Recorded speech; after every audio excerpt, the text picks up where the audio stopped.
Good evening. Welcome to tonight's UT Brainstorms. My name is Mike Mock. I'm a professor in the Department of Neuroscience, and like always, it's just wonderful to have you all here. Thank you. It's fun for us. We see familiar faces. Some of you, I think, have been coming to Brainstorm since, what, 2017? It's fun to see the new faces. Thanks. Tonight we have our usual presentation. It's going to be the usual format. The word conversation is in every Brainstorm's title because it's a reminder to us that we're really here not to lecture to you, but the presentation is just to get us warmed up. And then the real heart of what tonight is the question and answers. And I want to remind you that we do that in two formats. You can raise your hand. We'll have undergraduates running around with microphones if that's what you prefer. Or you can use this website and you can type in your questions, and feel free, for example, to type in your questions even as we go. And then when the question and answer time arrives, we'll alternate back and forth between the two to minimize downtime between questions, okay? So pick the question format that works for you. I can tell you that we'll have almost an hour for question and answers, and I can tell you that there will still be a lot of questions when we're done. That's always fun for us, and so that's a way for me to remind you that the discussion doesn't have to end this evening. If you had a question that we didn't get to, you can email me at the piece of paper that isn't here.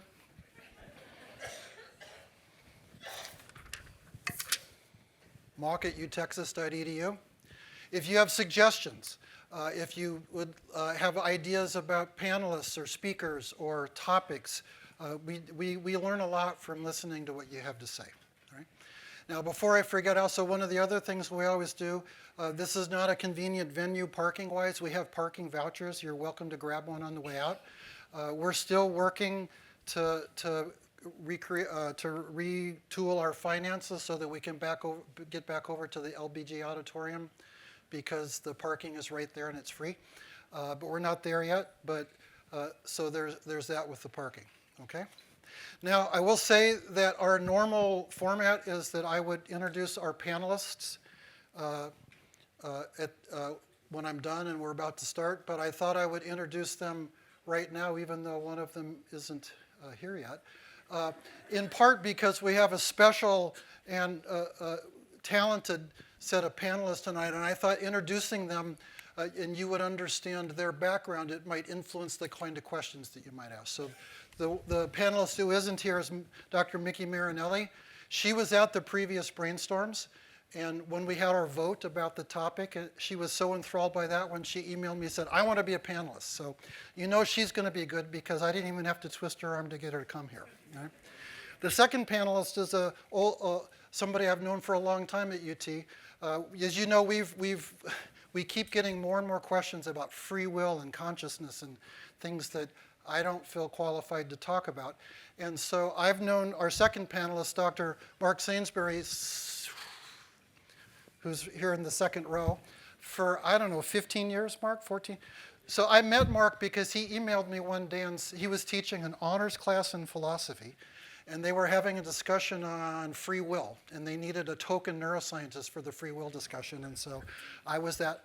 And so I knew that I think language is your main, but I knew that he at least dabbled in philosophy of mind, at least talked about it in your class, and so I thought of him, and so we have a card-carrying philosophy professor here tonight to help us with those questions. Okay? So let's get started, shall we? Okay?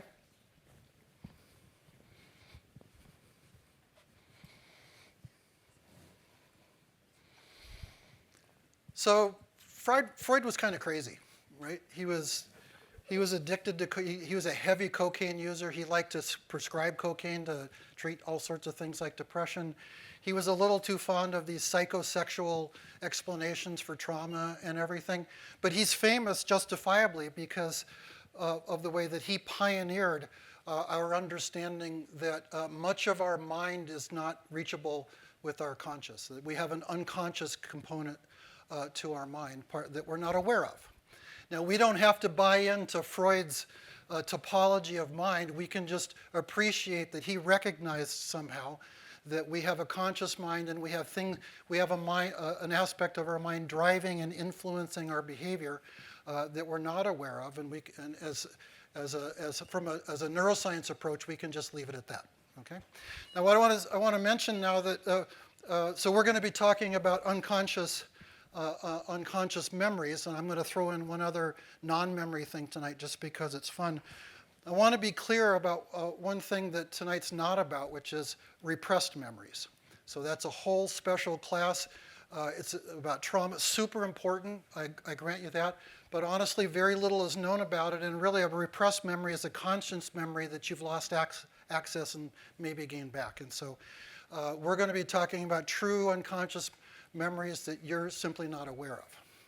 Now the thing about Freud's proposal that some of our mind is unconscious is that it really bothered people, that we think of our mind as our consciousness. They're one and the same. Whatever feelings that we have about free will, we would attach to that consciousness. And so it was disturbing for many people and hard to accept that we have unconscious mind. And so, and this is part of why we have a philosopher here tonight, is that we don't necessarily have to attach unconscious mind to free will or not free will. We can talk about that. But is not the point of tonight is to talk about the robotic side of us. That's really not so much what we're talking about. Okay? So I thought it would be fun to start with an example of unconscious part of our mind that isn't memory, but it's this crazy phenomenon called blind sight. Does anybody know what blind sight is? So it's a little hard to explain blind sight without explaining a little bit about how we see. But blind sight is people who have damage in a certain part of their visual system who have no conscious visual experience. Turns out it's easy to demonstrate that visual inputs can guide their behavior. They are blind in a conscious sense, but they have an unconscious, limited visual ability. And so to define that, let me just get a little bit of anatomy here. So this is a cartoon of the underside of the brain. And so here are the eyes. We're looking, last month, Tom Elston was talking about the supraorbital cortex. There it is right there, just above the eyes. So the visual system, of course, starts with the retina and then the optic nerve and the optic tract. And then there's everything arrives at the thalamus, where everything gets organized. And then there's a bazillion axons that project to the back of the brain, and that's primary visual cortex. Okay? And then we have to kind of flip the brain around a little bit. So here's now looking at the brain from the side, and here's primary visual cortex, or V1 right here. And then there are higher order processing visual streams, the so-called dorsal and ventral streams. And now these are interesting topics in and of themselves. The ventral stream there are places in the ventral stream where we process color, the so-called visual 4 area, V4. People with damage here have achromatopsia. They're colorblind, but not in the retina sort of way. They can't see color. The really interesting ones, and this is where you need to go read Oliver Sacks' books, there's a place in this stream where, if damaged, people can't make out objects. So they lose their visual world is absent objects. They see features, but they can't assemble the features into objects.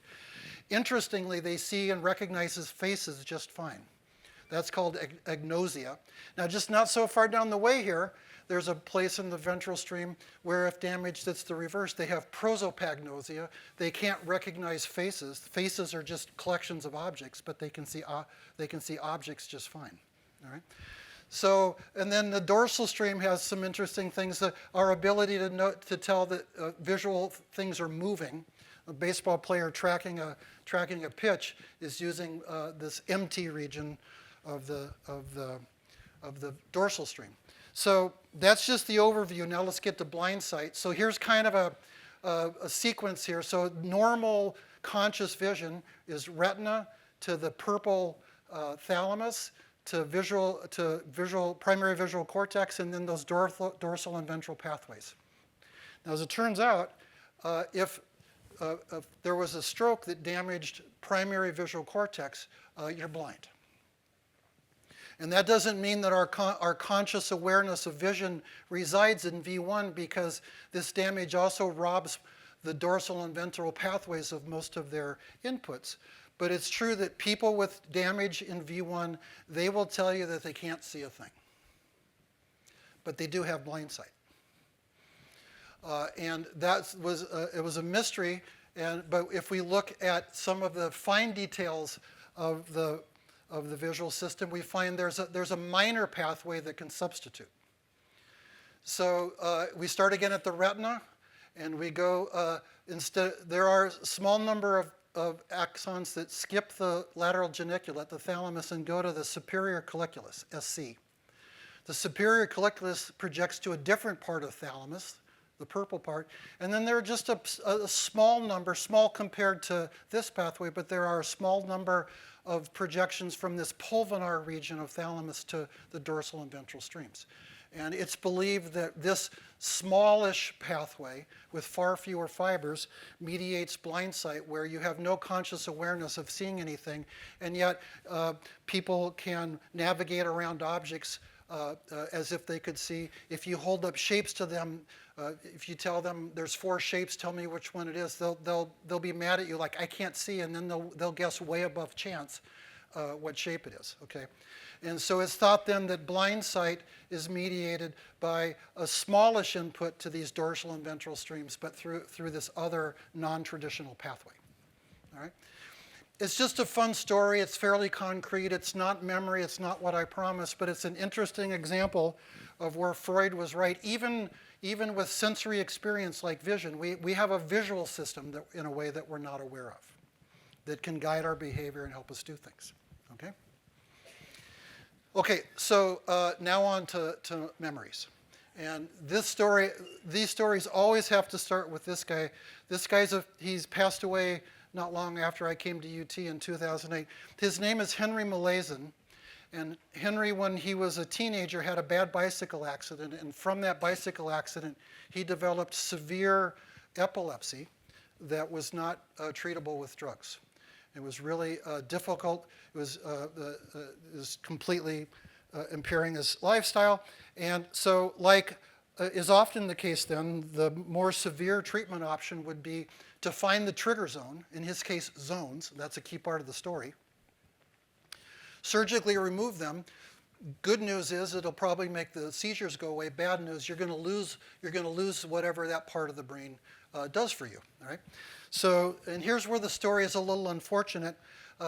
This is a cartoon of the brain. We're kind of looking from the person's left front. So here's the front of the brain. This is the temporal lobe. And if you had X-ray vision, you could see in deeper into the brain these strange shaped part of the brain called the hippocampus. And the bigger part of the hippocampus projects down into this medial temporal lobe. And Mr. Molaison's trigger zones were in the medial temporal lobes on both sides. It's what presumably made his epilepsy so severe, is that the trigger zones were on both sides. Now, what they told Mr. Molaison is that we can take that out. You're going to have some memory difficulties, but they're not going to be too bad. And that was based on the fact that they had done this surgery many times unilaterally for people. And the people, it stopped their seizures, and they had some problems with memory under certain circumstances, but they could get along. Well, so they removed his medial temporal lobes and the hippocampi on both sides, and that was a big problem because his memory deficits were severe and life debilitating. So the big word here then is that he had anterograde amnesia. That means amnesia moving forward. So this is often misrepresented as he has problems with short-term memory. That's not true. That's actually one of the forms of memory that he still has. So anterograde means that all of his memories from before his surgery are just fine. He can remember his childhood and his past as well as you and me. But from the time of his surgery on, he never stamped in a new long-term memory. And Unfortunately, Alzheimer's disease, one of the first places it affects in the brain is the medial temporal lobes. And I know from experience with my dad that there's a phase in there early on in Alzheimer's when they are essentially, my dad was essentially Henry Molaison. In that he had all of his memories from before, but he wasn't making new memories. So for example, when we moved him to Austin, I felt really guilty about that. And so I would call him and say, hey, and I had strategically placed where he was living between work and home. I'm not as dumb as I look. And so I would call him the first time and I said, hey, Dad, let's go have I'll stop by after work, let's go for a beer. Great. So I pulled into his place right there at Bee Cave Road in Mopac, and I knocked on the door, and he opened the door. He said, Mike, what a surprise. So I soon learned there was no point to the phone call because, he wasn't making any new memories. And there's other strange things that come from that. So as time went on, every time I would go see him, the first thing he would say to me is, you're looking old. It's like, thanks, Dad. Why did I look old? Well, the last memory of me was from quite a while ago. He didn't have any new memories of me, so it was an abrupt thing every time he saw me that his memory of me was from 5 years ago, and I had aged some in those 5 years. So Henry Molaison had the same issue, and this famous neuroscientist, Brenda Milner, studied him and got quite famous doing so. She studied him for the better part of 30 years, and through her work, we learned a whole bunch of things about human memory. One is that we have many different kinds of memory. Memory is not a unitary thing. We have different parts of the brain that all have different kinds of learning to do what they do, and so we have different kinds of learning. The kind that the medial temporal lobes mediate are the kinds we think about, our conscious memories. And people tend to subdivide those into episodic memory. Memory for an event, like if you were here at Brainstorms last time and you remember being here, that's an episodic memory. If you remember some fact about Tom Elston's talk about decision making, that would be a semantic memory. And I always tell our UT students that this is the memory that you've got to get good at. Right? College is about acquiring semantic memories. But these are the conscious memories that we have, and Dr. Milner was one of the leaders. She wasn't the only one, but she was one of the leaders that helped show that the medial temporal lobe mediates these kinds of memories. But what really made her famous is that she was also able to show is that he had a whole bunch of different kinds of memory. And here's one fun example. This is him. He spent his entire, the only thing he could be employed at for the rest of his life is he was a professional research subject the entire rest of his life. He came every day. Apparently he was a quite nice guy. I love this picture because I think that's like a TRS-80 computer. Those are floppy disks. And I also love this because it's unbelievable how much he looks like a neuroscientist friend. Jim, he looks like my friend Jim Knierim. It's kind of amazing. Anyway, so I just imagine this is his day. He comes in every day, and now think about it. Every day, when Dr. Milner came in, or when one of the postdocs or graduate students came in, the first thing he had to do is say, hello, Mr. Molaison, I'm Dr. Milner, and I'll be working with you today. And he would say, even 22 years into the whole thing, it's nice to meet you. Okay? To him, every day was the first day with Dr. Milner. And so one of those days, somebody had the bright idea to see they gave him this game. This is called the Tower of Hanoi puzzle. And it's concentric rings. And the rules are is you start with the rings on one side stacked from biggest to smallest. And you can only move a ring to the adjacent side. And you can never put a bigger ring on top of a smaller ring. And because this is the 7-ring version, it's 2 to the 7. There's 100. The optimal strategy involves 127 moves. Okay? So they gave it to him. He reported, never seen this before. They explained to him the rules, and they said, try it out.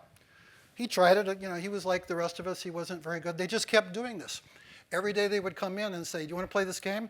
He'd say, sure, I've never done that before. Here's the rules, thank you. And he would play it. Didn't take but about 3 weeks. They would give it to him, and they would explain to him the rules, and he would solve it in 127 moves. Completely no conscious memory or understanding that he'd ever seen the game before, had ever played the game before. To him, he had just been explained to the game about 3 minutes ago, and 127 moves. All right, and that's widely accepted now that what this was tapping into was a part of our system that's mediated by parts of the brain called the basal ganglia, which are our habit part of the brain, the part of the brain where we use to form habits. So I thought I would tell you just a little bit about that so that we know how Mr. Malaysian was doing this. So this is a cartoon that I use in my classes. All of these colored regions are different ganglia in the base of the brain, and so that's why together they're called the basal ganglia. They look like they're just a bunch of separate things, but they're all wired together as a system. But we're going to skip it down to the ultra basics. So minus all of the, medium spiny neurons, projecta globus pallidus internal, and all that stuff, it really boils down to the basal ganglia has two pathways.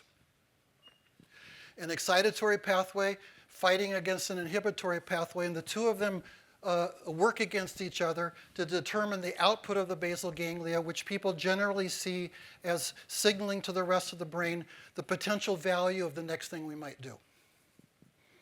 All right? So if from previous experience, whatever you're doing is about to involve something else, it might, the excitatory pathway might win out, hey, that's valuable, and so you would do it.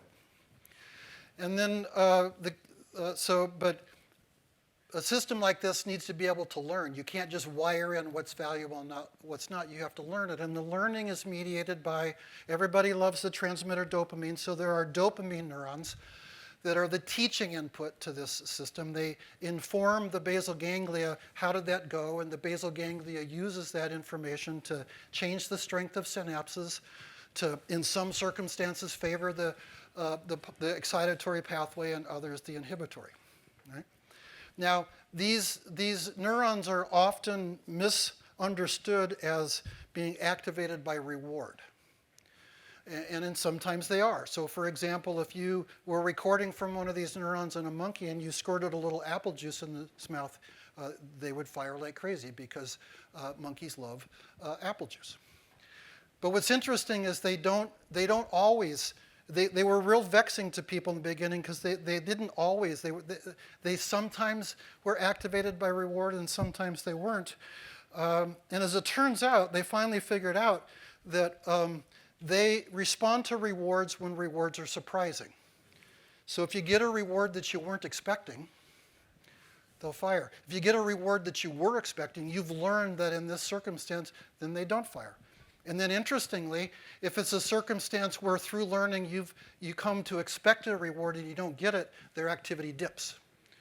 Okay, so they signal in kind of a complicated way whether or not what just happened was surprisingly good or surprisingly bad.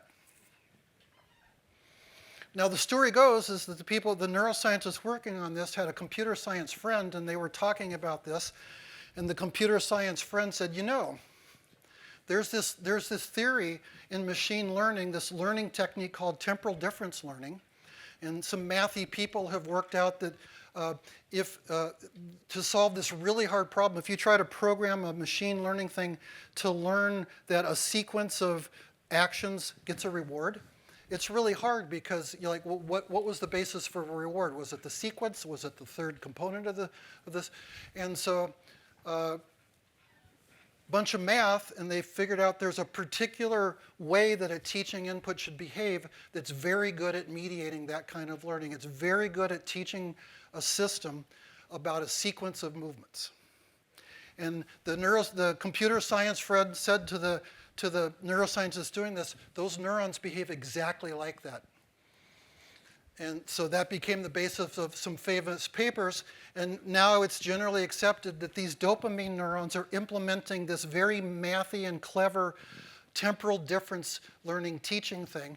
And we know from the math that it's very good at teaching a system a sequence of actions. Now, what's a habit but two things? knowing the context in which to start the sequence, and then the steps of the sequence itself. And so it's the sort of course, people love to argue about these things, but the common view here then is that this very mathy temporal difference way that these dopamine neurons convey reward are very good at teaching this system to learn sequences, and that's where we learn actions. And so a sequence of predictions about what value then can just be assembled into a habit. Okay? So the idea here then, and it took a while, Dr. Milner didn't figure this out, but this thing that she showed that he could do, this learning and this memory for the learning that he had, that he wasn't consciously aware of, was happening in his basal ganglia. He was learning a habit, and we learn from her studies that conscious awareness is not necessary for the basal ganglia to learn a habit. We can, if circumstances dictate, learn a habit unconsciously. Okay, second form of learning. This comes from the cerebellum, and I don't know how else to explain cerebellar learning other than if you're familiar with the concept that people throw out of muscle memory, that if you've practiced something so much it just sort of happens automatically. Well, the memory isn't in your muscles, it's in your cerebellum. That's what the cerebellum does, okay? And the cerebellum, and I'll show you the kind of a gist of the pathways in a second, but the cerebellum and the basal ganglia aren't so different. The role of the cerebellum is to learn to predict how a movement should go. So we make movements accurate by having a cerebellum that listens to what the command is and says, you know, based on previous experience, if that's what we're supposed to do, then let's do it like so.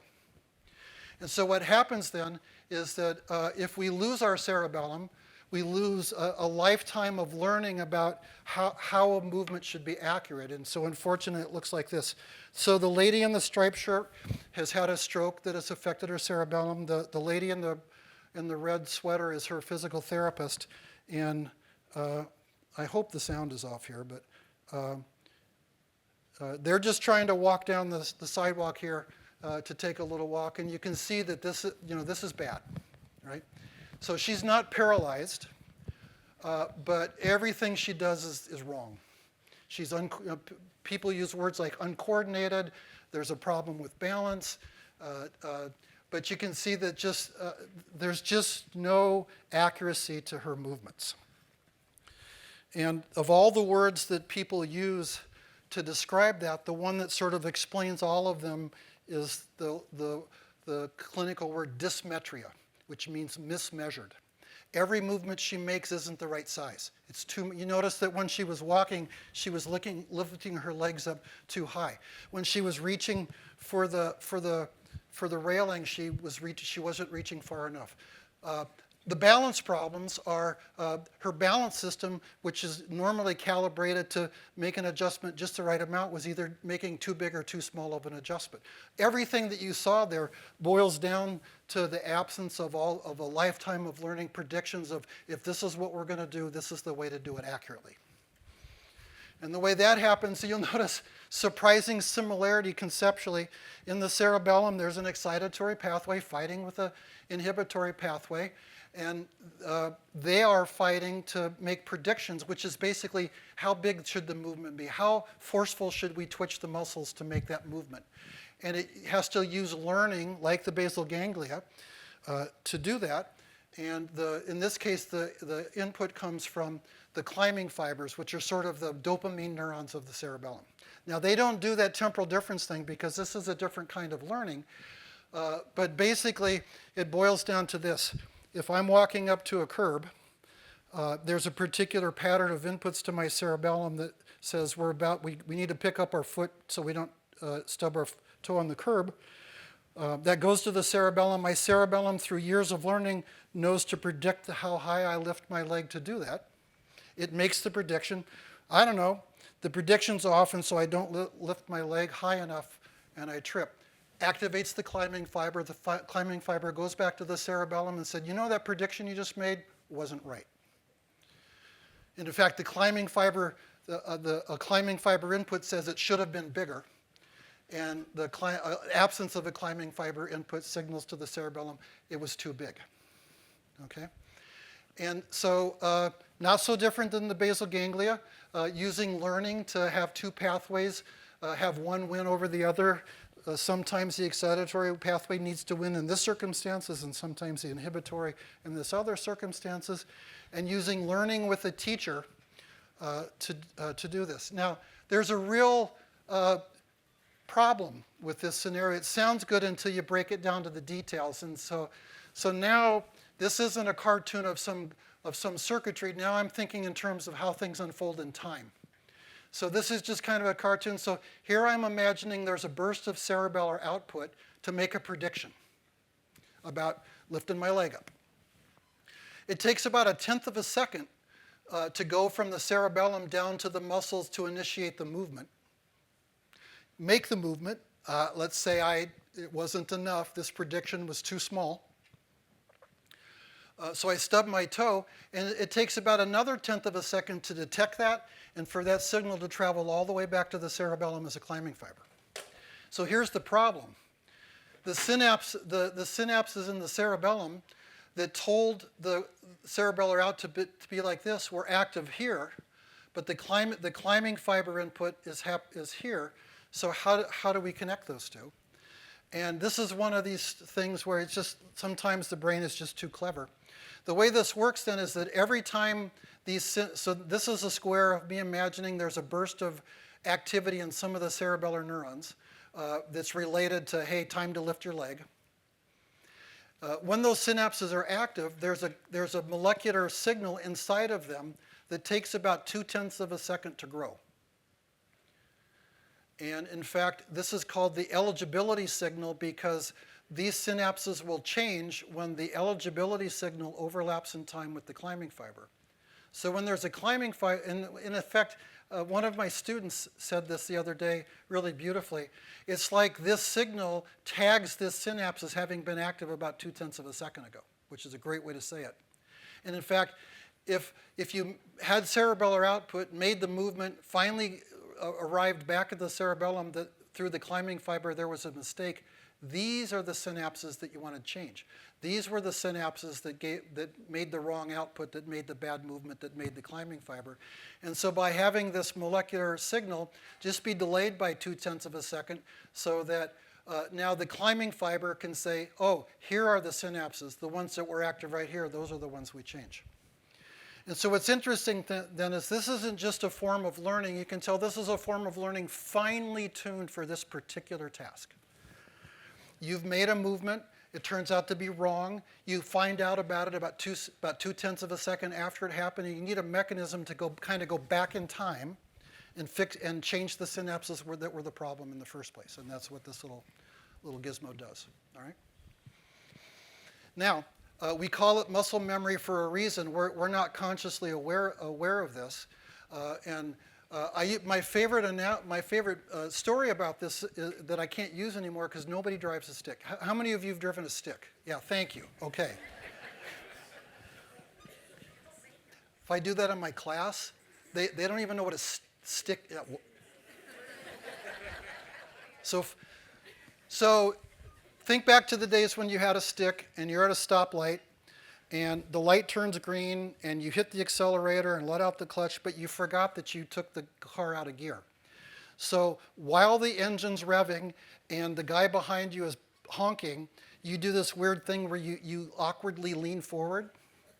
So that was your cerebellum. You never realized it, but your cerebellum had learned that every time you hit the accelerator, you get pushed back in your seat a little bit, and it had learned to predict that, and you have this little unconscious thing to lean you forward to do that. Because the car wasn't moving, it makes you do that weird thing. And I always hated that, like you feel stupid, they're honking, and what is this, right? Just insult to injury at that point. Okay, so I tried to give you 3 examples then of things in our minds that we're not consciously aware of. The fun one, which isn't memory blindside, I just think it's fascinating. But then the two forms of learning, one, the basal ganglia, we have this habit system that doesn't need any input from conscious awareness to work. It just does this thing. Certainly the cerebellum's there. In fact, almost the point of the cerebellum is to do all that so we don't have to think about it. That lady with the stroke who was walking so badly, she would eventually learn how to do better. And the way that she would do it is that she would learn just to focus. She could do it herself. And they tend to get their low center of gravity and take short steps. So they can get better, but it's all compensatory strategies. They're not better, right? And the thing that they'll tell you that they most hate is, I can't make a movement without stopping and thinking about it, right? We reach for a coffee cup while you're talking to somebody, your arm just goes there. She would have to say, hold on a second. Okay, now what were you saying? So it's really, in the cerebellum's case, it's almost the point that it's not conscious, because who has time for all of that when we're trying to have a chat when we're reaching for a coffee cup? Okay. So with that, then let's bring our panelists come up, and I just want to remind you then that I hope you've been typing in I saw even before the talk there were questions. That's fantastic.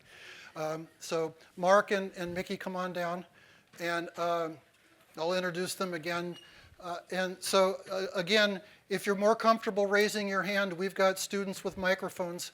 They'll come running over you. If you'd prefer just to type it in, I'll be reading the questions on my computer, and we'll go back and forth, and we'll try to answer as many questions of yours as we can. Okay? Is it by email? Oh.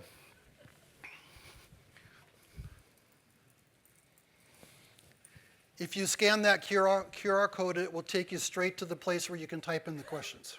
Okay? And then when you type in the question there, it goes to my computer right here. Okay?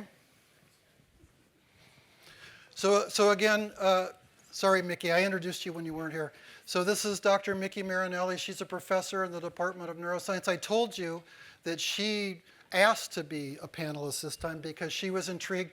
And you'll see why. She's interested in things like unconscious bias and logical fallacies that we do without thinking about it. So the idea of doing things that we're not aware of is keen to her. And Dr. Mark Sainsbury is just, he's just smart. And so he'll help us with that. So with that, what we're going to do is we're going to just answer questions until 8:30, okay? And about 8:20, we'll to try to get in more questions, we'll do the lightning round where you ask a question and we only have 20 seconds to answer, and you will discover then that PhDs cannot answer a question in 20 seconds. So. Would you like to see them? Yeah, okay. Absolutely. So give us half a second to get organized here. If you have a question for the microphone, then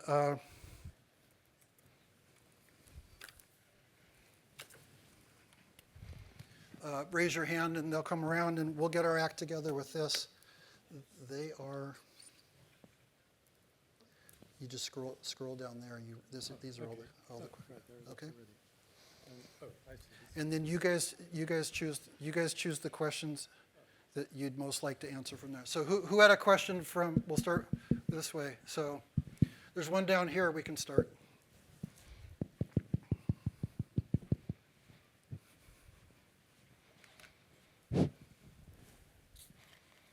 Thank you all for coming. Mitchell Wong here. I have a question. Some people have what they call extrasensory perception, and they can kind of tell what's going to happen before it happens, and that's how their thought process run. What parts of the brain utilize that, and is that a developed function, or does it occur naturally? ESP. I can't answer that question. Oh. That's a bad start. Because I'm not absolutely certain that the phenomenon you describe is genuine. I mean, the extrasensory perception. That is, it seems to me, an open question. We really need someone with a psychologist. No, to say. It is not true that it is real, but you could have a misperception on thinking that you're sensing, because your time, ability to judge time, something that already happened, you're looking at it past, but I don't know exactly how it works, but I don't think it's a real fact. But You- Mike, maybe you. I think that there are a lot of things that happen to us, and we want an explanation, and we've latched onto some explanations that are helpful. But I agree that there is no solid scientific evidence that anything like ESP exists. I got to tell you, blindsight seems crazy enough. I mean, I think we should high five that we've got something wild like that. But I don't think there's any good evidence for ESP. I know that as I'm not a youngster anymore, but as I mature, I have the ability to think of what's going to happen in the future, whether it's financial events or chronologic events, compared to what I had as a youngster. Can we And it get helps make a lot of your decisions. number after the? Do you give stock advice by any chance, or? Yeah. I mean, I gotta say, that's experience. You know, that's just you know a lot, and you've made some good decisions and bad decisions and learned from both of them, and you just know a lot now. That's a different thing. Do you guys have a? Oh. Well, we certainly do predict the future, but that doesn't have to be regarded as extrasensory perception. That can be regarded, as Mike was suggesting, as just a valuable, sensible extrapolation from experience. And then as your experience builds up and becomes richer and more detailed, you're able to do better extrapolations. So you actually do better about predicting the future. I've no idea what part of the brain is involved with that. But it does look as if it could be a perfectly natural phenomenon with a neural explanation. Has there been any neurological work on people being good at inductive reasoning, people improving at their inductive reasoning capacities? Oh, we have a professor here at UT who studies how in memory you take you have a memory of seeing somebody move in to the apartment, and you see that same person walking a dog later. You would infer from those two memories that they own a dog. She has a better example on that, but yeah. So, and they image the brain and watch how the two things get connected in, as it turns out, the medial temporal lobe. Yeah. Do you guys have a question from that you? Sure. There's one here.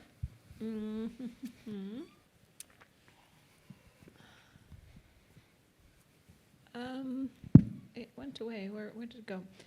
It was something about how do unconscious memories relate to gut feelings. And before I answer this, I was trained in a British school. So now you will see my unconscious memory coming back because of the accent. And I will be all jumbled between American and British speaking. But anyways, so how do unconscious memory relate to gut feelings? I think there are several things to think about there. It's not just memories, but it's also your ability to judge the present moment. And so usually these gut feelings come into play when we don't have to call upon higher order thinking in order to make decisions or possibly also memories. And as Kahneman used to call it, is system one, right? Or the fast brain. And we use that all the time, because if we were to try to not go by our gut feelings, but try to go by reasoning, thinking, pondering, we would never get anything done. And so the gut feelings are most of the times, and the first systems one happens all the time, but then as soon as something doesn't quite work or we have difficulty in making a judgment, then we call upon system 2 or the slow brain. And so that's perhaps what I would say about the parallels between the gut and the unconscious there. There's a lot of unconscious thinking that happens with these gut feelings and system 1 or the fast brain. Yeah, so I have a question, and maybe it's out of line. do you know the hypnagogic state, sort of where you're between awake and asleep, and you start having thoughts that aren't your thoughts, or seeing things that you've never seen? How does that work? Or where does that come from? Well, it isn't the basal ganglia or cerebellum, I can tell you, yeah. Yeah, I hate that state. All I can think of is negative things. I sit there and the whole world is horrible and I've got a million problems, and then I wake up and go, I'm all right. So that's a odd state to be in, but I don't know. The kinds of questions that you ask like that, the only thing that neuroscientists are going to be able to contribute is if somebody has done MRI imaging where they can see what parts of the brain are active for things like that. And as you can imagine, that might be a hard thing to recreate in the lab. And so a lot of these things that we find really interesting we don't know a lot about because it's just a hard thing to do in the lab. So Rapid eye movements are a good way into some of the phenomena in Oh, question, yeah. aren't they? So Yeah. they are accessible in the lab. you guys, Word you just used? Rapid eye movements, yeah. REMs, they're standardly used by psychologists to try to form some view about what's going on in these states of unconsciousness, either sleep itself or near sleep. So there has been work done in that area, but I don't think it's got to the point of identifying specific brain areas. Not to my knowledge. Oh, I'm sorry. I was just saying that there has been quite a lot of work done on rapid eye movements in connection with sleeping or near sleeping mental states. But I don't think, and Mike confirmed this, I don't think that the neurological basis has been analyzed or discovered. So there's been a lot of studies done, and then I'll hand this off, about holotropic states and people seeing very similar experiences regardless to how they got there, whether it was with substances, with breathing, but a lot of the classical religious themes. So I guess I'm asking a question maybe more, Jungian on the collective unconscious. Is there a mechanism in neuroscience for that?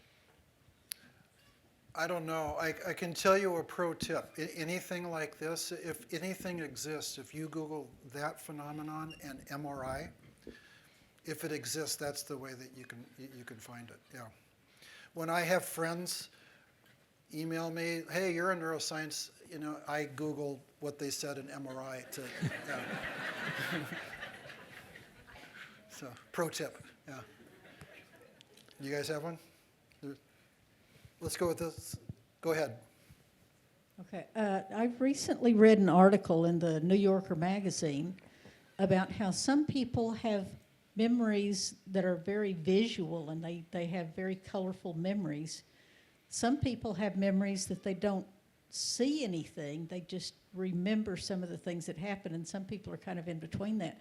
I had never heard about that before, but I'm curious about what causes that, because when I have memories, it's extremely vivid visual things, but I'm curious about what causes that. Yeah, I read that article. It was cool. It wasn't just memories, it was mental imagery, right? So some people, they can close their eyes and they can just see, imagine, I'm in Hawaii.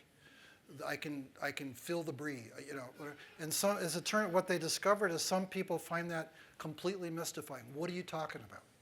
And I don't remember. I'm not sure I will answer this correctly, but I do believe that the more of that you have, the better you are at remembering things. Is that true? Well, they remember, the article mentioned that people who are in different places on the scale have different strategies for remembering, yeah. I don't remember what they call the absent. There was a clever name for the absence of that, and I don't remember it. Yeah, it was a good article. Yeah. Do you guys have one? Not aphantasia, you mean? Yeah, okay. aphantasia. Thank you. Yeah, aphantasia, the inability to imagine things. all I know is that for some children who have a hard time remembering things and putting things together, what they try to do is to increase the imagery so that then with that maybe they can have a better memory. But it doesn't mean, as you were saying, some people might not use that strategy, but if they did, that would be a good one. And in fact, people who can remember very, very, very long sequences of events, if they can actually visualize it, you know, or try to imagine things that go with words, they can remember a long list of words like truck, spinach, broom, closet, you know, so you create yourself a story with it and imagine it, you might be more likely to remember it, but I'm not sure without the imagery, if the imagery is really necessary or not. You guys have another question from your preferred list here? Well, yeah, there is a question here. Well, there are a couple of questions that relate to blind sight, and I did wanted to take up that issue. So it's really me asking a question. Is that legitimate? Anyway, here's my question. So in blind sight, there seems to be some non-conscious visual access to the world. And as you point out in your slides, or suggested in your slides, the non-conscious visual aspect was subserved by a different neural system from the neural system that's used in normal vision. So my question was, or what the question that arose for me was, what's the evolutionary story here? I mean, is it that there were creatures, once upon a time, there were creatures who had minds that were without phenomenology, that didn't involve conscious experience? And the surviving system in blind-sighted people that enables them to have knowledge of visual features in their environment, even though they can have no conscious experience of visual features, is that a survival of some ancient evolutionary device that then got superseded by the much superior kind of visual system that involved conscious experience and therefore gave you much more detailed information and so on? Is there anything to that evolutionary story? And if not, how do we explain that there should be a bad system and a good system lodged in the same brain? Right. So the traditional answer is yes. So if we merge, and you know, there's a little hand wavy in this, so forgive me. If we merge Freud's idea of id, ego, and superego, so id was urges, and then on the superego was us controlling it. That does map in a way onto what's known about neural the evolution of the brain throughout the phylogenetic scale. So for example, the cerebellum and the basal ganglia, they extend all the way back to fishes and well, everybody talks about the lizard brain. I don't know why we pick on lizards. But the general idea of brain evolution is that we have all of those old circuits. They didn't go away, but then we added this big neocortex on top of it. And I think that's what Freud, in a way, was tapping into, is that we have that old brain driving behavior, and then this bigger conscious brain tempering it. Right? And a good sort of simple example of that is damage to prefrontal cortex. So with damage to prefrontal cortex, people essentially lose their ability to control themselves. They're inappropriate. They say terribly sexist, sexy, sexual things. They're a real problem, right? And so if Freud heard that, he'd say, well, I was right. That here's this more primitive brain wanting to make comments about women's bodies or whatever, and then the bigger brain knowing that we don't do that. And so when the bigger brain's damaged, you end up with somebody who misbehaves and can't control themselves. And so I think it's very insightful what you said. I think that lizards have blind sight, would be, and that we've had it, but we don't think about it because our conscious visual experience is so rich and so useful. Who cares? But if you take it away from it, then there it is. There's the. Now, a good evolutionary biologist would have, pummeled me on about 4 of those points. But the gist of the gist of that is, I think, true. Yeah. Yes, please. I'm not even sure I know what I'm asking, but Good. We when- won't know. You help me out. But, Okay. but so far, what you've described are habits, proprioception, vision, very very basic physiology. They go back to the lizard brain, as you say. Are there any clinical correlates that you found that suggest why we do have the level of unconscious biases, prejudices, ideologies, all of these things? Is there any kind of similar, stimulus response Right. measurement that can be made in the brain to suggest we can understand that? And is it possible that we can change? I am not super sure I know exactly the question, but definitely unconscious things, biases and things do. And it's very similar to a question that was here, like what role do unconscious memory systems play in bias formation and moral judgment? They play a lot, and without us realizing. Because it's always learning, just like the HM, Mr. Malaise, I'm not sure how to pronounce it, but learned without consciousness, or at least didn't even have memory of it. These patterns get repeated over and over, and with the more you practice them, the more they happen, the more you learn them, but they might be in your unconscious brain. So for example, if you always see someone wearing a yellow shirt, every time that things go well for you by coincidence, but it happens over and over and over again, then next time you might make that association, and it's an unconscious one, but you'll develop an unconscious bias towards thinking that that's a good thing. And the more you have learned that association, the more it happens. Then in some cases, even when it's not fully unconscious, by sheer chance, let's imagine you think it's a conscious thing, by sheer chance, the good thing will happen again. And now you're going to have a bias that every time that it happens, you're going to say, aha, you see, it works. But every time it doesn't happen, you're going to forget about it, right? And so now you're going to reinforce that even when there's absolutely no proof that the two are connected. So a lot of unconscious things happen. And we kind of want to make sense of the world, and probably that's why it happens. But definitely the unconscious brain does learn just as much as the conscious one. So that in your example, there were 2 conscious inputs. What the subject was unconscious of was the pairing of the. But I think there are also other cases, or there have been said to be other cases, that subliminal advertising works, or supposedly works. I know it's been, there's been discussion about whether it's as effective as people used to say. But let's suppose it does work for the moment.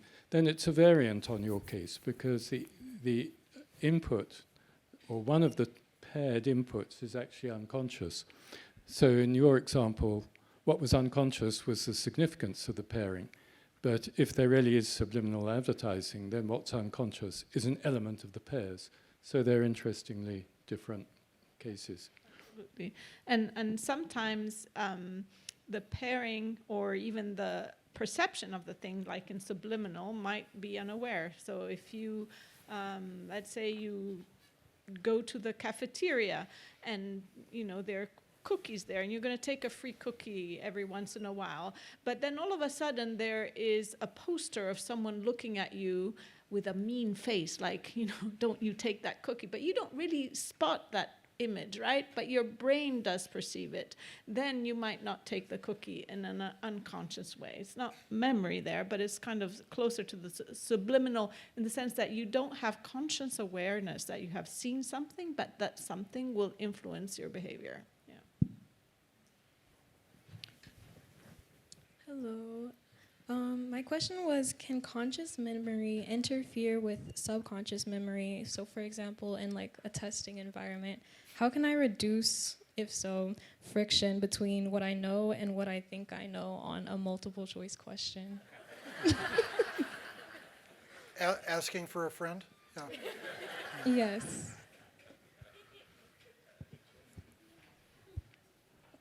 I would imagine the answer, I don't really know, but I imagine the answer would be yes. There could be a tension between conscious and unconscious memory. And this might be the beginning of a psychological problem. A tension that you don't really understand in yourself. You don't understand why you're so worried about something or why you're in such an upset state.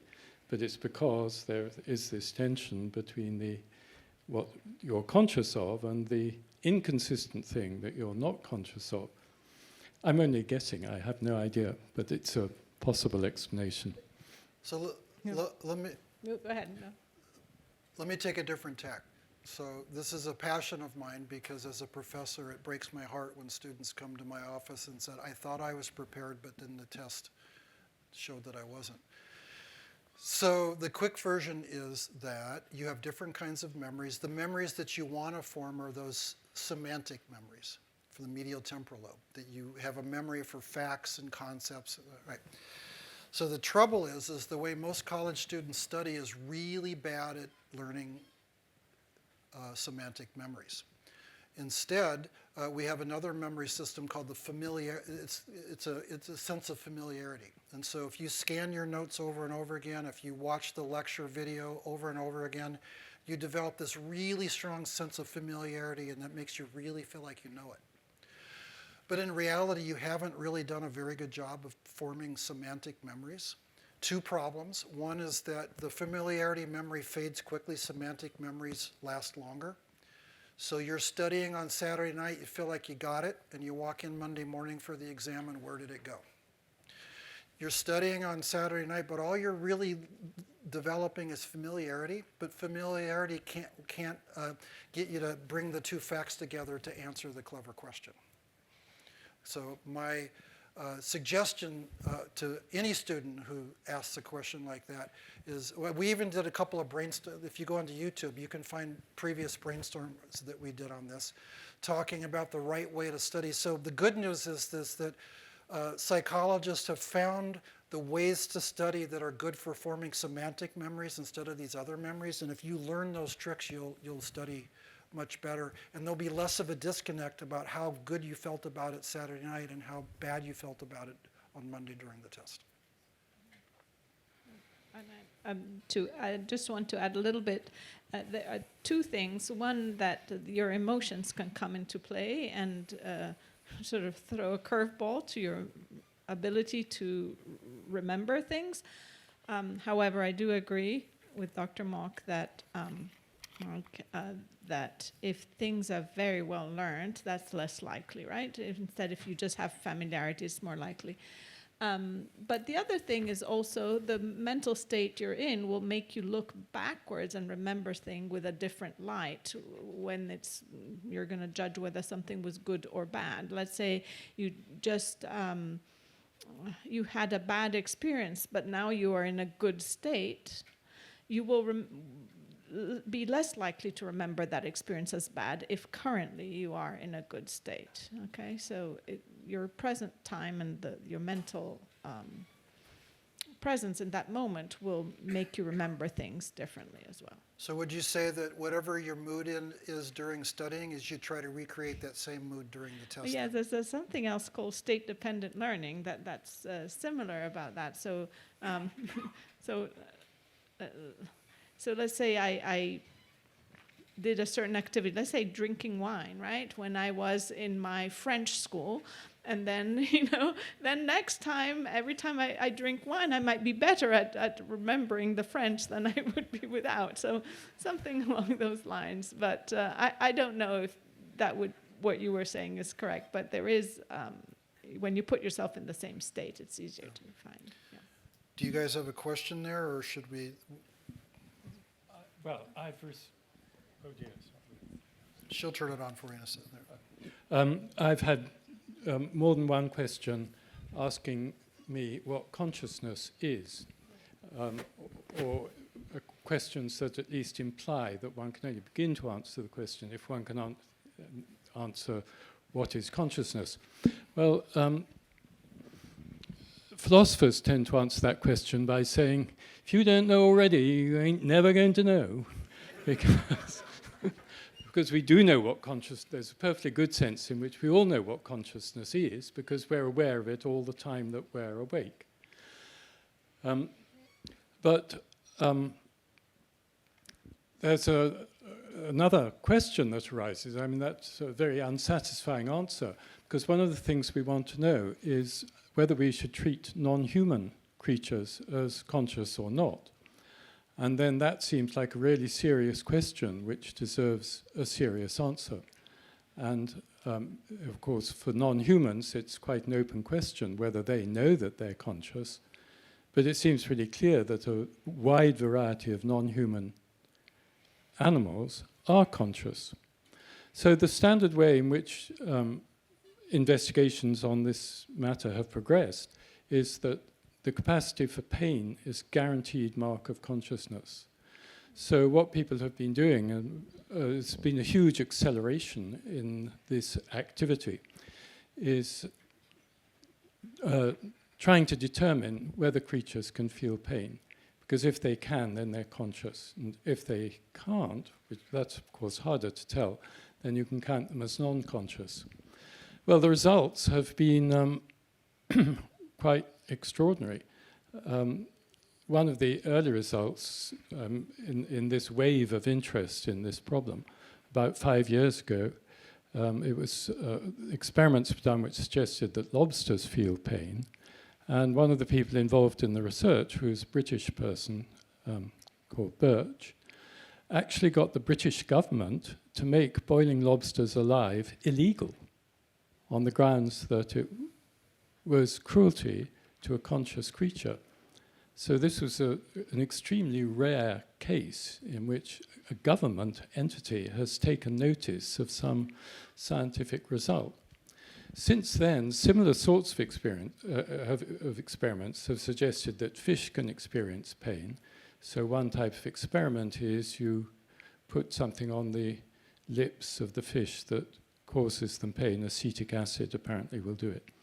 And then you check their behavior, and then you divide your group into two, and you give aspirin to one and not the other, and you see if there's a marked behavioral difference. And the answer is that there is. So that suggests that fish can feel pain. And more recently, I think it was just last year, they did experiments of a similar kind, suggesting that fruit flies can feel pain. So if you accept, first of all, that the capacity to feel pain is sufficient for being conscious, seems quite hard to resist that. And if you also think that experiments of this kind are good ways of discovering whether animals can or cannot feel pain, then there's a whole lot more consciousness in our world than we might previously have thought.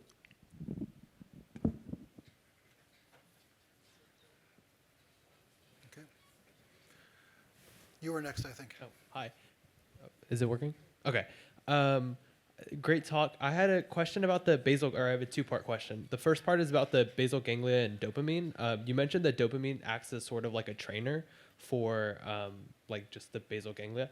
How exactly does that like reward function, I guess, know when to fire, like know when a surprising like good behavior is, and like how does it distinguish whether or not something is good or bad, like evolutionarily or?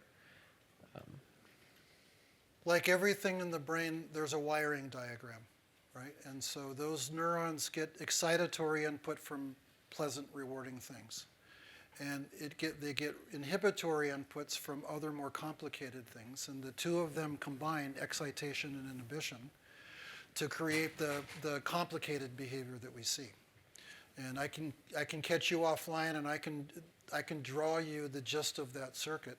I'll tell you that the one part of it that people have not yet figured out is in the classic experiment, you play a tone. Dopamine neuron doesn't care about the tone, and at the end of the tone, you squirt juice. It's excited. Once the monkey knows that relationship, now when the tone comes on, the dopamine neuron fires because the tone now means good thing, right? It's a surprising new thing. When the juice comes, because it's expected, the dopamine neuron doesn't fire. We understand the circuit for that, but no, to my knowledge, nobody's figured out how the tone acquires the ability to act like, like juice. People are still working on that one. Sure. Okay. I'm going to move on to my second question because I do want to talk about it online later.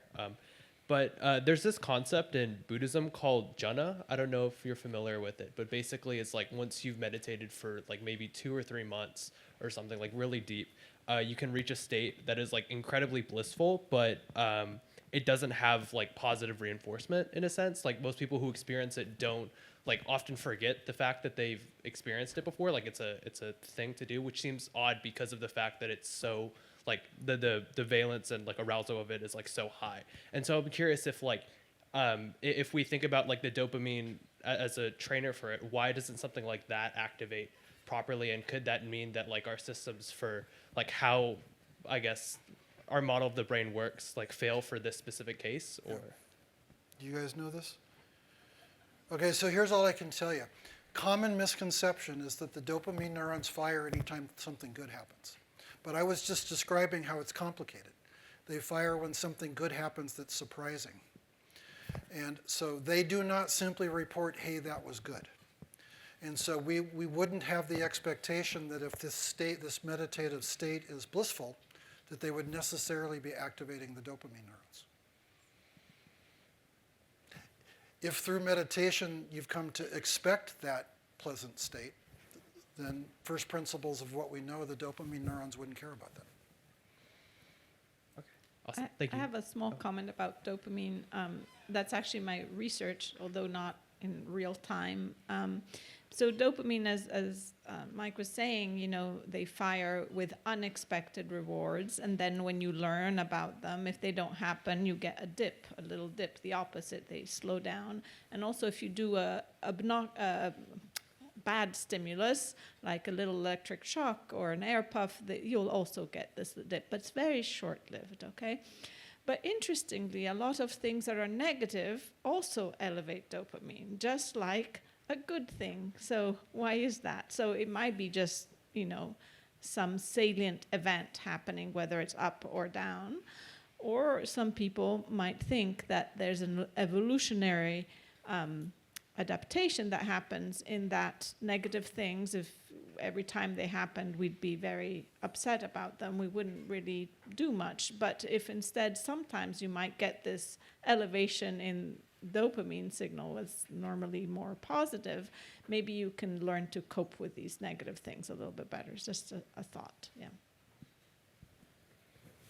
Sure. A question about the video of the cerebellar stroke person and the physical therapist. Is it possible to reteach the cerebellum, or does physical therapy simply teach the cortex to make a decision about each movement, and the muscle memory itself does not return? So one of the things about the brain is that when neurons die, we can't regrow them. And so if you have a stroke and your cerebellum's gone, your cerebellum's gone. And so the former can't be true. They get better, and the thing is their movements get better, but they're still different. They're not driven in a cerebellum way of being natural and fast, and you know, they just get better at strategies that they learn a different way to do it. What about in a dopamine-depleted disease such as Parkinson's disease?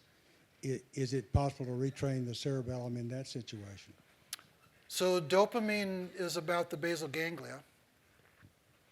And so, yeah, Parkinson's disease is the progressive death of those dopamine neurons. And as they die, then more and more what the basal ganglia are told is the negative signal. That wasn't good. And so the problem with Parkinson's disease is the dopamine neurons are dying, but the rest of the basal ganglia is doing what it usually does, which is if there's no dopamine, I learned that that's not valuable. And so I unfortunately know this. My mom had Parkinson's disease, and the tremor is annoying, but it really isn't the main problem. The main problem is that as it progresses, people simply get stuck and can't move. And the reason they get stuck is because their perfectly normal basal ganglia has been told over and over again, no dopamine, no dopamine, no dopamine. And so it's learned to report to the rest of the brain, let's not do anything, let's not move. And if you remember the movie Awakenings, which was about a variant of this kind of thing, there was the classic scene, these people were stuck and they thought they were diagnosed as, what they used to call it, schizophrenia, catatonic schizophrenia, thank you. They weren't schizophrenic, they had really severe Parkinson's disease. And there's the scene where Robin Williams threw the ball and the lady arm went up and catch it. Well, that's not the basal ganglia, that's the cerebellum. And so, but her basal ganglia was reporting to the rest of the brain, nope, nope, don't do that, don't do that either, don't do anything. So they're stuck. Yeah. Hi, Dan. Hi, Mike. Thank you for a lovely presentation. Former Brainstorms presenter, by the way. Yeah.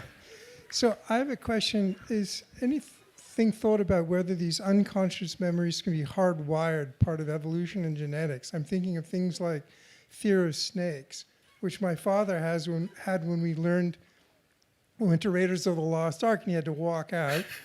And the rest of, my mother was fine, but she is terrified of mice, as I learned when I was 5. Yeah. And my father could tolerate mice just fine, but maybe the snakes thing's because he's Irish. So I'm wondering how much of this can be hardwired, or is there any ideas about that? The only hardwired fear that I'm aware of is that infants are afraid of heights. So there are these classic experiments where they have a baby walking, and then there's a piece of glass. And so suddenly now there's, and the baby, even the youngest baby will avoid that. I think there are some hardwired things, and they're inverse of what we think. It's like people who had fear of X or Y then weren't dying, eaten, whatever, by X or Y. And so they kept being, surviving. And so then they had other children who had this same issue, and then it went on that way. Does that make sense? So, and if you are bothered by bad smells, you're less likely to eat bad food. And so then people who are bothered by bad smells are more likely to survive. And so that's in that respect. So I do think there might be some hard wiring that helped people survive until now. Yeah. It might be a bit hard to see how mice got into that. There's a story in there somewhere, yeah. Do you guys have a question that you favor from the thing, or should we continue with the audio? Well, there's a similar one which I don't know how to answer very well. That has to do with do these memories scar our DNA? And so there is. I wouldn't call it scarring, but everything that we do does have an effect on us. And in our DNA, that has these genes that code for specific proteins. These genes are sometimes, repressed or activated by certain elements, and their methylation of the genes or demethylation can, change how much certain parts get activated or not. And so sometimes your experiences will change this methylation or demethylation and change what these genes, how much they are encoding at any given time. So in that respect, you can scar them. And there are some studies that some of these things can be even passed on. But it's really not my expertise, so take this with a grain of salt. But in that respect, you can scar them. Who has the microphone right now? Oh. Hi, Teresa. Is it on? Yeah. It's on. Thanks. Hi, Mike. Hi. I have 2 quick questions. Number 1, can you make a decision thinking you're making a conscious decision, but it's really unconscious? Yes. Yes. Okay. That's terrifying. Why? It's still you. Well, okay. And the second question, you were talking about familiarity and memory. And having been a student here, a long time ago. I too thought I was studying and remembering, and then I would get into the test and I would go, "What the heck?" How do you? You think you think you know it, you think you're remembering it, but the systemic, the way you learn that, how do you learn that? Semantic memory. Semantic, thank you. The quick version is the semantic memory system is designed to forget most everything we experience. The trick, but it does have a signal to cue it, no, not this, don't forget this, and that trick is that you're trying to remember it. So the fundamental principle that we teach students is study through recall. Don't read the book. Read a couple of paragraphs, and from memory write down what you just read. Take a glance and see if you missed anything or got something wrong. Don't read your notes. Glance at the top at what the topic is and flip it over and say, how much can you remember from memory? Now, why it's hard to convince students to do this is we don't do well. But the interesting thing is it doesn't matter. It's the act of trying to remember, even if you fail, that cues that semantic memory system that when you glance at all the things you didn't remember, there you go. Mm-hmm. So if you just look at things, if you just read things, if you just, like the students do, watch the lecture video 100 times, in one ear and out the other. But and I tell students, I said, you know the easiest trick you can do? When you're walking out of class, instead of looking at your phone, literally as you're walking out of class, what were the 3 things that I just learned in there? From memory. It's the act of trying to remember it that is the secret to that semantic memory system, like, oh, this one we got to remember. Yeah, There's a really good book called which one? Make It Stick. Oh, Make It Stick, yeah. It's written by it's such a good book in part because it's written by researchers who do this kind of research, and if you want to know how to study, read Make It Stick. Yeah, and I want to add just a couple of things about learning. Definitely that is correct. So recall, if you imagine, let's say you're a barista at Starbucks or something, right? Every person they come, they always order the same thing and you know it. And of course, as soon as they say it, of course you do that. But if you have to now, this is what you want before they tell you, now you're going to say, oh, what was it that you wanted anymore? Because you never had to recall yourself. You're thinking that you're recognizing it, but you're fooling yourself that you really are, right? You're recognizing it, but you're not remembering it. You're thinking that you are. But the other thing is also going back to state-dependent learning. We learn in a certain environment all the time, but then, and with the same scenario, settings, etc. But then you put yourself in a different one, and you might not remember. So it could be useful also to change scenario. How many times have you gone to a place, you recognize the person that works in the cafeteria, but then as soon as you see them out of context, you don't recognize them anymore. Okay, so you place them in that context, that's how your memory is formed, but it's only formed with that context, not really with the person. So you have to remove that context as well. Yeah. There are students who study in the room where they're going to take the test. They'll all come to this room and study for that very reason. So we unfortunately have time for only one more question. Do you want to do it from here, or should we put pressure on the last person to who has the microphone? All right, pressure's on. You're the you didn't want to talk about repressed memory, which is a very old-fashioned actually concept, and I would say I'm always struck by how much you're in the field. Why aren't you relying more on clinicians' work with memory? Because the psychotherapists that work with trauma and that work with the body, they are in this world of what can be remembered or not remembered, how memories are carried through the body. Yeah. Brenda Milner was a physician. Say again? Brenda Milner, the woman who studied, she was a physician. Was she a clinician?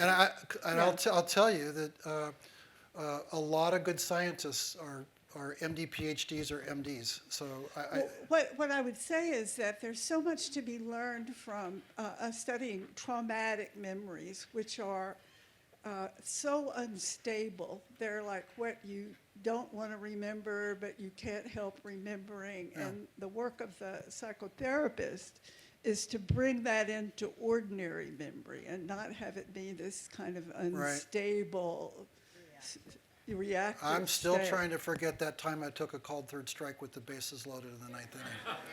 Yeah, just, Right. I've tried to repress that. Oh, but we could help you with that. We have ways for you to be able to process. I don't think people ignore that. The problem is that neuroscientists tend to be kind of nuts and we're nuts and bolty. We want a circuit, and then a clinician tells us this really interesting thing, and if we don't have a circuit to think about, we don't Right, I know. we don't know how to make the connection. Yeah, So it's not that yeah. we're disinterested. Sometimes we just don't have the tools to do it. So we'd better stop. So I'm sorry.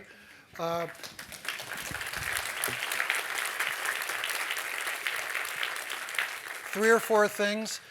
If you still have questions, mock@utexas.edu. I will try to answer every one. Second thing is, please help me thank Mickey and Mark. I think, thank you. I appreciate Mickey because she volunteered, and I appreciate Mark because he was brave enough to put himself in this tough environment, and I think he did a great job. Yeah. Last thing is there's no brainstorm in December because we couldn't get a venue, so we're going to be picking it up in January. If you've got, like always, if you have topics that you're interested in, that's another reason to email me. All right. Grab a parking voucher on the way out if you want, and we'll hopefully see you in January.